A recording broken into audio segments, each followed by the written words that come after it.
राजधानी लखनऊ में HMPV से संक्रमित पहली महिला की मौत हो गई। बता दें कि संक्रमित होने के बाद लखनऊ के बलरामपुर अस्पताल में महिला का इलाज चल रहा था। महिला की HMPV वायरस की पहली जांच रिपोर्ट चरक डायग्नोस्टिक में कराई गई, जिसमें HMPV पॉजिटिव पाई गई थी। लेकिन हैरान करने वाली बात तो ये है कि महिला का एक बार फिर जब HMPV टेस्ट हुआ तो रिपोर्ट नेगेटिव पाई गई, लेकिन उसके बाद भी अचानक महिला की तबीयत बिगड़ी और उसकी मृत्यु हो गई। सबसे पहले बलरामपुर अस्पताल में महिला को भर्ती कराया गया था। बलरामपुर अस्पताल में जांच के लिए sample king George medical university भेजे गए थे, जहां जांच रिपोर्ट में पहली रिपोर्ट पॉजिटिव आई थी और 24 घंटे के अंदर दूसरी बार नमूने भेजकर जांच कराई गई थी तो HMPV वायरस की नेगेटिव रिपोर्ट आई थी, जिसके बाद भी इलाज के लिए लखनऊ के बलरामपुर अस्पताल में भर्ती बुजुर्ग महिला आशा शर्मा की मौत हो गई। इस मामले में बलरामपुर अस्पताल के निदेशक एवं प्रमुख अधीक्षक डॉक्टर सुशील प्रकाश ने बताया कि HMPV के जो लक्षण होते हैं वो सर्दी, जुकाम, खांसी, बुखार, सांस फूलना, यही लक्षण होते हैं। नॉर्मल वायरस में भी इसी तरह होता है। उन्होंने कहा कि बच्चों और बुजुर्गों में सभी में ये लक्षण पाए जाते हैं। कोई गंभीर बीमारी नहीं है, सिंपल वायरस डिजीज है।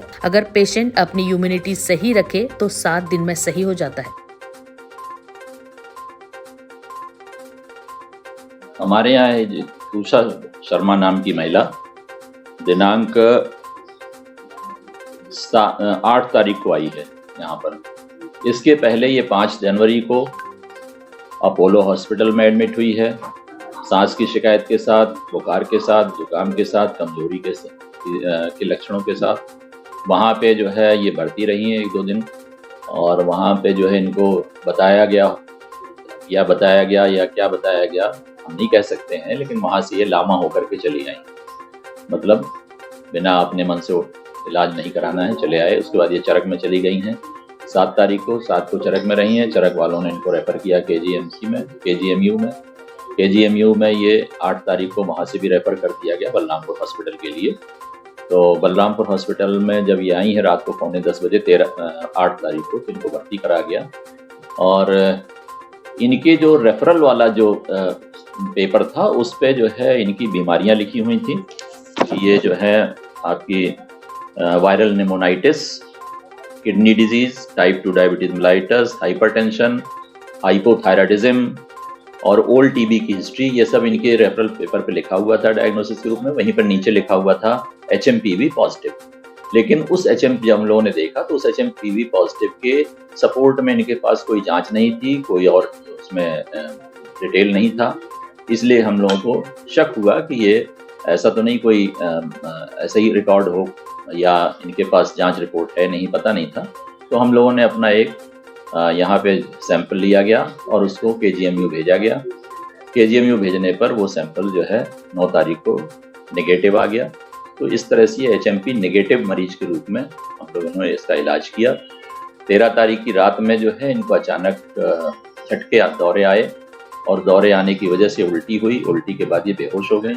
इनको तुरंत हम लोगों ने ICU में शिफ्ट किया। ICU में विधिवत जो है हमारे विशेषज्ञों ने इनका इलाज भी किया है और लेकिन इलाज के बावजूद भी ये जो है 13 तारीख को 12 बजे दिन में 12:05 पे ये जो है वो एक्सपायर हो गया पेशेंट। तो उसके बाद जो है ये उसके अटेंडेंट थे ही, वो अपना दे करके चले गए।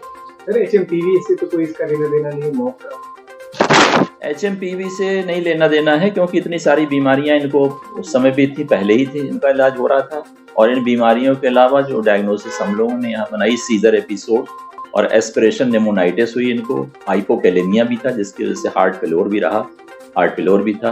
तो इतने सब बीमारी के साथ जो है इनका इलाज चल रहा था। तो और 60 साल की उम्र थी, तो पेशेंट गंभीर बीमारियों से पीड़ित थी, उसका इलाज चल रहा था और मृत्यु हुई है। इसमें HMPV का तो मामला ही नहीं क्योंकि वो नेगेटिव है। जैसे सिंपल जुकाम में होते हैं वैसे ही उसमें लक्षण होते हैं, सर्दी, जुकाम, खांसी, बुखार, सांस फूलना, यही सब लक्षण उसमें भी होते हैं। HMPV में यही सब एक नॉर्मल वायरल डिजीज भी होते हैं। ILI में, इन्फ्लुएंजा लाइक इलनेस में भी यही सब लक्षण होते हैं। तो माना जरा सर बच्चों में ज्यादा पाया जाता, लेकिन ये बुजुर्ग महिला थी। बच्चों और बुजुर्गों में दोनों में हो सकता है, किसी भी में जहाँ भी इम्यूनिटी कम होगी वहाँ भी वायरल डिजीज, कोई से भी वायरल डिजीज हो सकती है। इसको गंभीर बीमारी बताया गया, काफी गंभीर बताया गया है। नहीं, ऐसा कहना गलत है। ये कोई गंभीर बीमारी नहीं है, सिंपल वायरल डिजीज है और सेल्फ लिमिटेड है। 7-8 दिन में जैसे और भी वायरल डिजीज ठीक हो जाती है अगर पेशेंट अपना इम्यूनिटी मेंटेन किए, ठीक से दवा खाता है, तो 7-8 दिन में ये भी ठीक हो जाएगा।